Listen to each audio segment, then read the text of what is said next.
Are apes entering their own Stone Age, or have they been in a Stone Age for a very long time? I'm Krutik, I'm a scientist, and in this video, I will go through literature from archaeological and scientific journals to explain the case why some apes can be considered to be within their own Stone Age. Here at the EvoBio-Scientific Journal Club, we spend a lot of time looking into our own past, using ancient DNA and archaeology to place together the human story. But what if we could use those same tools to look into the deep past of other animals? What if we could uncover a Stone Age for monkeys? It might sound like science fiction, but this is the focus of a new and revolutionary field of research. While the internet is full of fun speculation, there is a substantial body of science showing that many primate species use stone tools, pass this knowledge down through many generations, and even reshape their environment to support their lithic industries. So today, let's explore the birth of a brand new science, Primate Archaeology, or more broadly, Ethoarcheology, the study of non-human archaeology.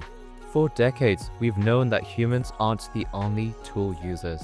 The textbook example, first documented by Jane Goodall, is of chimpanzees using sticks as probes to hunt insects. But in recent years, observations have revealed a far richer and more complex technological world amongst our primate cousins. In Brazil, bearded Capuchin monkeys have mastered a hammer and anvil technique, using heavy, carefully selected stones to smash open tough-shelled nuts placed on a larger stone anvil. Capuchin monkeys have also been observed to use large stones to smash soft-shelled cashews to protect themselves from caustic liquids. In Thailand, Burmese long-tailed macaques have become expert seafood foragers, using sharp-edged stones to hammer open stubborn oysters and other shellfish on the coast.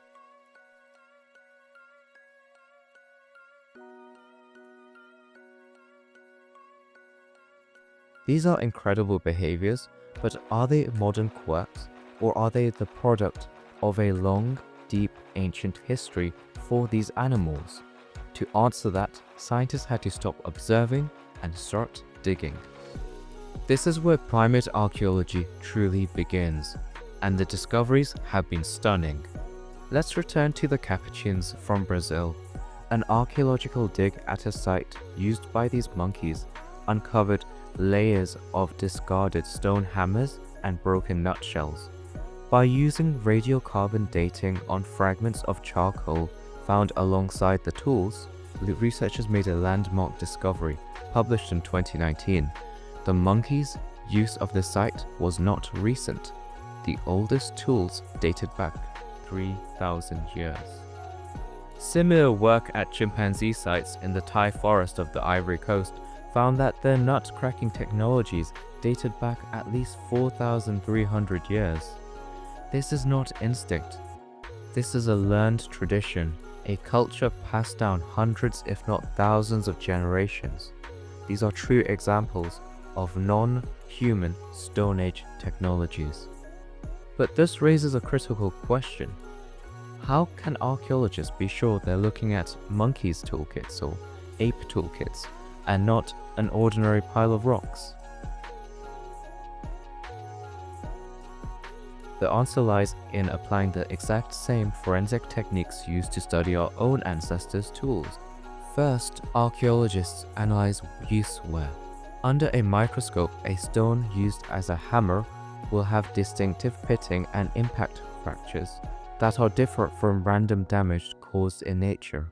The stones from the Capuchin and chimpanzee sites show the unmistakable scars of repeated intentional battering. Second, they look at transport.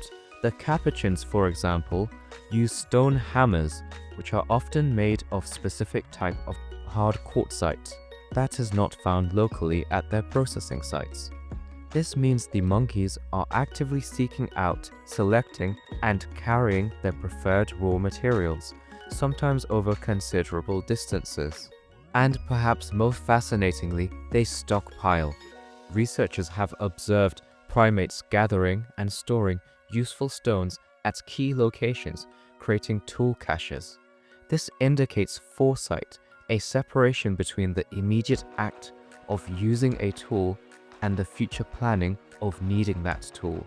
For an archaeologist, finding a cache of specific, non-local stones is a definitive sign of an ancient workshop.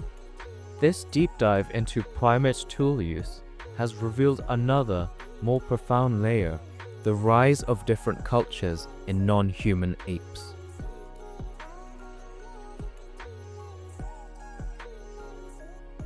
A 2022 study from Scientific Reports reveals that different Capuchin groups have distinct tool cultures adapted to their local food sources and availability of stone types. One population in Serra de Capoeira has a culture of precision, using small, hard hammers for cracking cashews. A second group uses brute force, wielding much heavier stones to smash open large palm nuts. A third has a versatile, multi-tool culture, using large pounding stones for fruits and different stones for digging up underground roots. They are the same species within a similar geographic area with similar climates, but their technology has been shaped by their local environment and specific foods they need to process. It can be argued they have distinct local technological traditions. This brings us to a fascinating evolutionary question. We note that bonobos, despite being so closely related to chimpanzees, have never been observed using stone tools.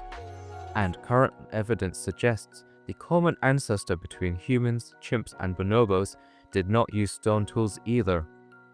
This means primates, including chimpanzees and capuchins, have invented the hammer and anvil nut-cracking technologies independently. This is a stunning example of convergent evolution, two different species arriving at the same brilliant solution to a problem. Unlike more classical examples of convergent evolution, which is shaped by evolution by natural selection, this instead can be argued to be a rare case of cultural convergent evolution. If you're interested in chimps and bonobos, you might be interested in this video which I made, which explains the evolutionary trajectories of the bonobos and the chimps. Do check it out. As a geneticist, delving into the world of archaeology is always an exciting challenge, and I hope I've done justice to this incredible new field. Ethoarchaeology opens a window into evolution of lithic technologies, showing us the journey we once thought unique to our own species. Thank you so much for watching. It was a fascinating one to make, and I hope you enjoyed it. Please like, subscribe, and share this video to support this style of scientific storytelling. See you next time for more science.